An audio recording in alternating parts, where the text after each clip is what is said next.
I remember a girl who was in the house I was staying in, a young woman who had been hurt in the explosion, and she broke down during one of the meetings we were having. And I remember her crying and saying, where does the hate come from? Right. Why do they hate me? Right. And why do they hate everybody? Right. And what's the reason for it? But much of that's still there. And it's whether it's aimed at the President of the United States, which a lot of it is. Which a lot of it is now, right?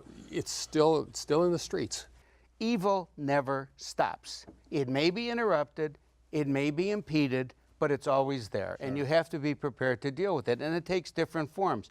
People are much more sophisticated now. Violence worked for many, many years. Right. Now it's being done legislatively, sure. judicially, but it's still discrimination and subjugation. Detroiters in the neighborhoods have really created something special here. I think it's unique in the nation. Yeah. Detroiters themselves have created this day that I call a day of celebration, conversation, and commitment, where people get up, do things as you describe, and it's not just a celebration, it's a commitment to making our city better. And this day is really about hope, because all of these people believe we can create a better future. So it's remarkable to see this thing that Luther Keith didn't create it, Arise Detroit didn't create it. People in the neighborhoods of Detroit people of Detroit created exactly, this, right. And it's an incredible thing to be part of. What I love about Arise Detroit and Neighborhoods Day, it's an opportunity to highlight what the residents and community are doing every day right. in the city of Detroit.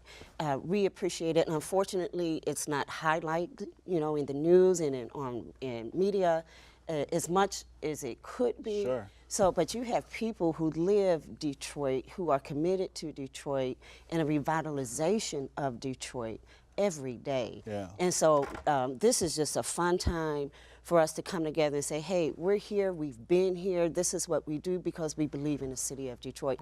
Don't miss American Black Journal, Sundays at 12:30 p.m.